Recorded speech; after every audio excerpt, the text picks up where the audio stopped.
Now our correspondent Igbalaniyi Omoniyi joins us from Rivers State for more update. Well, hello Ni, thank you very much for joining us this afternoon. Also to note, will be joining us to discuss development in Rivers State is National Publicity Secretary NNPP Ladipo Johnson. But first, Ni, can you please give us an idea of what it is like there in Rivers State currently? Yeah, good evening, Mazino. I'll start from the event that started in the wee hours of today.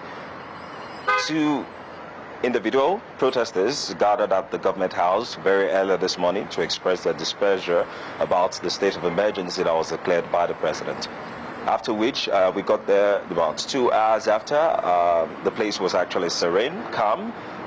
We did not see the military presence that was earlier said was present, that came in yesterday, according to the videos that have been circulating online, as that when we got there this morning, there was no military presence at the government house. We were not also able to confirm if Governor Siminalayi Fubara is or was at the government house as at that time, because we're not given access. And all the people we tried to speak to, even appropriate quarters we reached out to, didn't give us any information. Now, on our way out from the government's house area, we met some Rivers women who were gathered at one of the major parks, Isaac Borough Park in Port Harcourt here, on the grass, praying. Christians, Muslims alike, praying and calling for peace, and praying that Governor Siminalayi Fubara be reinstated as the governor and the suspension be lifted. On one hand, some would say the prayer worked because the division at the House of Representatives, for them to agree to the state of emergency declared by the president, is happening. But that didn't stop the swearing in and the oath taking of the sole administrator, who is the Vice Admiral Ibas, who of course has been sworn in and is ready to take on the role of monitoring and taking charge of the affairs of the state. And one will wonder, is the prayer working or it's not working? While a lot of people have also said, rather than sit there and just pray, it's time to take action.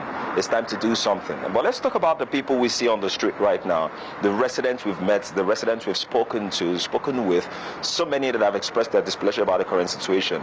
I would say, if I'm to put in terms of percentage, I would say about 60% of residents of Port Harcourt Rivers particularly want peace and they want the status quo resumed. But some are of the opinion that the president and major stakeholders have not been necessarily dealt with in this matter, noting that some people are ready to perpetrate evil. And if we see across board, we'll see that there's a lot of misinformation going on. Like today, there was a video circulating online about a refinery being set on fire. We tried to get confirmation on that. However, we got confirmation that it was not some sort of fire, it was just gas flaring and some little technical issue at the Port Harcourt refinery. And other false information also have been going up online, narratives that are trying to spin things out of control and increase tension in Rivers State. But for now, it's quite calm, as you can see behind me. Activities in normal schools were operational today, aside from very few adults we spoke to that didn't let their children go to school, just trying to observe. Government workers, some government workers didn't also go to work today. But activities and normal businesses are running as usual, calm in the land. People are, however, worried because of the presence of military, noting that anytime military is called into a situation, it almost looks like it's a security threat. It almost looks like there's a coup. It almost looks like the people have to live in fear. Is it a war zone? That's the question they are asking. Why should the military be involved in this? But we are still going to see and watch how things unfold, because the sole administrator has not fully taken charge, and we're expecting him in Rivers probably tomorrow, and I'm sure he's going to give a press briefing. Then we'll know what happens from there. Then we'll know what changes will be made. Then we'll know what the modality of how the state of emergency will actually take form in Rivers State. But for now, activities are going on as usual and things seem normal. Well, Ni, you are correct when it comes to the military involvement in any civilian situation, especially in this case here. There was plenty of worry regarding the declaration from yesterday, and I'm wondering whether that changed in any way since after the affirmation that there has been a swearing in of the sole administrator. We saw some pictures from before where people gathered and actually were in tears over the declaration. But now that there has been a swearing in, have things or have emotions deepened, or have people settled into or resigned to the reality of things? Well, as I noted, Mazino, everybody's just listening and watching, and all eyes are actually on the sole administrator right now. The next move he makes will determine what kind of situation or what the atmosphere will be like in Rivers State. But for now, the status quo remains. Everyone is just going about their normal duty, and people are trying to be careful. I must actually state it's quite difficult to get people to speak because they feel like, oh, we're in a military regime already, and if I say anything now, it can be used against me, or they will just pick me up from somewhere, and my family won't even know where I am.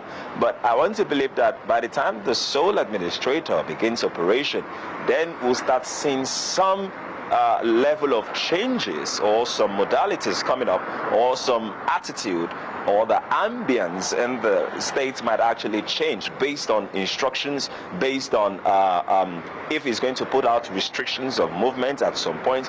But for now, we've seen a lot of residents calling for peace in the land. That's just what they want, and of course to reinstate for their governor to be reinstated back into power, because they've listed out things he has done in the past 2 years that they've not been able to achieve under previous administrations for years, and that alone is what has drawn them, endeared them to their current governor, and they hope peace is restored in the land. So for now, the status quo remains until the sole administrator leases out or reels out instructions or what modalities the state of emergency will take.